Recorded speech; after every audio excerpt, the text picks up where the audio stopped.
Hello, it's Steven, aka The Visualizer, back with another video of my Journey series, episode 12. This is going to be on the topic of my search for mentorship and purpose and a calling. Last episode was mostly about my reconnecting with nature, a couple other things. So chronologically, this is going to be probably in about November. So after I got my housing situation sorted out, after I quit my job, cashed out my 401k and had a little stability, I was basically told, invest in yourself and just continue learning, growing, and gaining wisdom. And at this point, I kind of exhausted my search into like faith matters. I was still watching the God videos, if you will, on YouTube every day, but they had kind of stagnated and they weren't really giving me a whole lot of new things. It was a lot of repetition and kind of had like a good handle on like God's personality and stuff. So I felt pretty good in that area. So I started exploring kind of different parts of life and the universe, spirituality. I started looking into astrology. So I found a YouTube channel that was just on the timeline from this guy, Master Sri Arkashana. Hopefully I said his name right. And it's pretty compelling. He's very charismatic, and he's basically just spitting knowledge on kind of different energies that happen when planets are aligned in certain ways and moon cycles and all this stuff. And I had always been interested in astrology, but never had really given it any thought. Or I'd seen horoscopes or whatever, but I was never really intrigued by any of that. So I did kind of a deep dive and followed this guy and took like one of his classes and learned all about this stuff, and it really started making a lot of sense, just kind of as another puzzle piece to understanding kind of the universe. And then at some point I just felt like I didn't have much else to learn from him, and there was obviously different astrological things that happened over the course of a year, and even crazy stuff, like eclipses and all these different events that come once in a lifetime or once every so often. But the general gist of it, I felt like I had a good understanding of it. And he was doing a lot of talking about manifesting, and that's something that I hadn't really kind of looked into. I was still kind of going off of the old school like prayer situation, praying and hoping that God would fulfill my prayers if I did good and all that stuff. So that transitioned into finding Dr. Joe Dispenza. He's very popular on YouTube and just in general in the spiritual community, still very well respected. Started watching a lot of his stuff, learning about kind of how to change your mentality in order to kind of manifest your dreams into reality. And that stuff really resonated. Did a good deep dive with him, and eventually I started trying some of his methods and wasn't really able to get much going. So I was kind of a little demoralized and a little aimless at this point, but I was just still searching, again, putting more pieces of the puzzle together, kind of trying to see it from a larger perspective. And then I fell into kind of my first two real mentors. So the one I had been watching for a little while, his name is Nathan Lindsay. His YouTube channel is Vibes and Frequencies. And he was a random recommendation from one of my friends out of nowhere. He's like, yeah, you should watch this dude. I'm like, okay. And it was someone that had nothing to do with what he talks about. And immediately, I was just really into what he was talking about. And his kind of just is really just bettering your life. And he's learning stuff along the way, along with kind of us.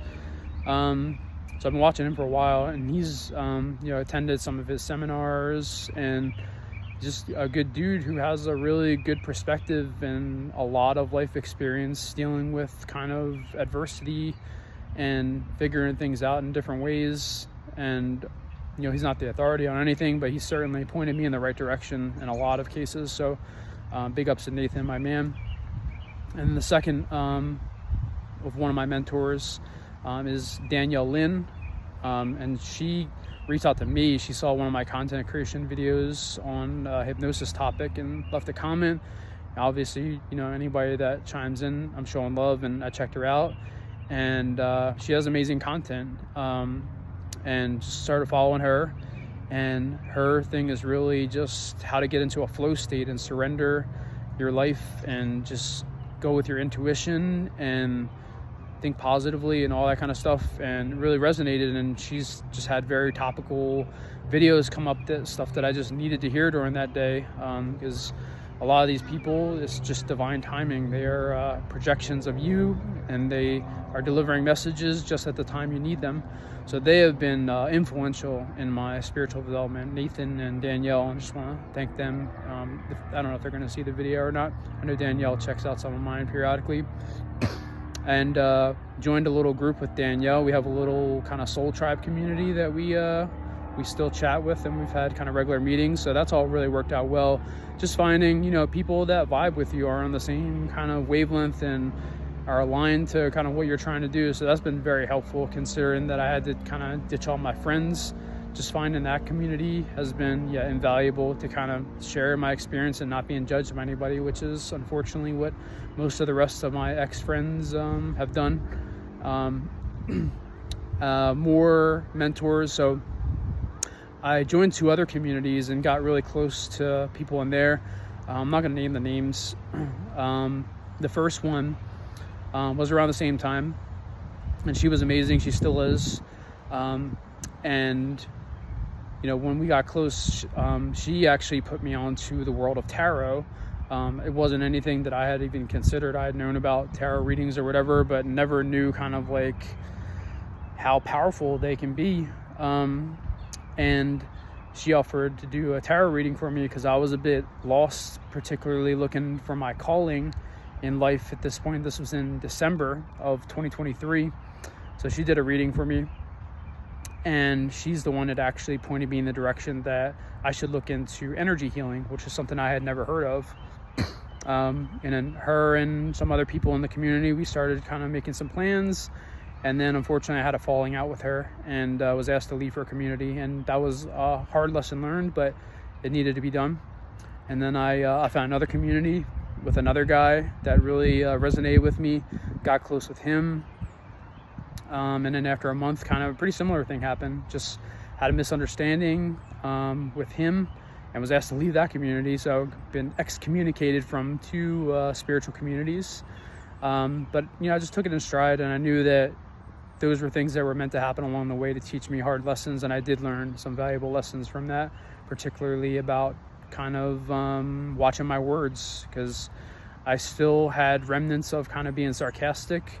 And I also had kind of this programming in me that was anti-authority, and I was unable to kind of see past people that were doing a great job as authority figures and kind of put them all in the same bucket. And then when they kind of slipped up one time, I got very critical, and it wasn't very constructive. And that's really what happened in both of those situations. So back to the tarot reading. So she had mentioned energy healing, so I started looking into that, and I was like, okay, I've never heard of this. And I had a dream like the night after, and at the end of the dream there was just a phrase that kept being repeated, and it was wake up, wake up, wake up, and it had been repeated like 20 times. And then I started seeing it everywhere, like all these different videos or like songs, or the shit would come on TV, and then just like the phrase wake up kept happening. And I was like, okay, well, this is definitely a synchronicity that I need to pay attention to.